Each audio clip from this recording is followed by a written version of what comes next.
A 2 giorni dal fatto a San Vito si continua a togliere detriti della grande frana scesa dall'Antelao la sera del 5 agosto. C'è fretta, bisogna liberare al più presto l'alveo del Russecco in previsione di altri apporti alla prossima bomba d'acqua.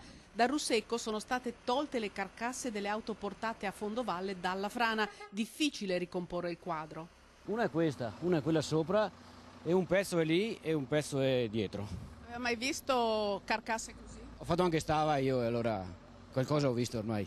Una carcassa d'auto è stata portata dalla furia della colata fin quasi al torrente Boite. È scesa lungo il Russecco, passata sotto la casa sventrata, sotto piazza Antelao, sbucando a valle. Stesso percorso fatto dai corpi delle 2 vittime ancora da identificare. I carabinieri stanno lavorando con la polizia tedesca, l'ipotesi che si tratti infatti di turisti di quella nazionalità. In procura è stato aperto un fascicolo. Si dovrà accertare eventuali responsabilità colpose, spiega Francesco Saverio Pavone. Gli esperti ricordano invece l'urgenza di tenere in maggior considerazione il territorio. Siamo andati a costruire in posti dove probabilmente non bisognava costruire o forse bisognava costruire in modo diverso.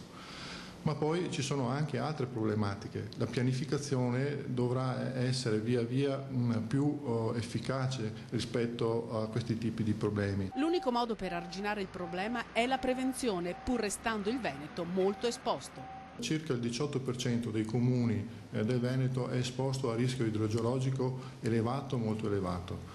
E quindi sostanzialmente, come dicevo prima, siamo di fronte a un ambiente geologico che è naturalmente caratterizzato da questi fenomeni generatori di rischio.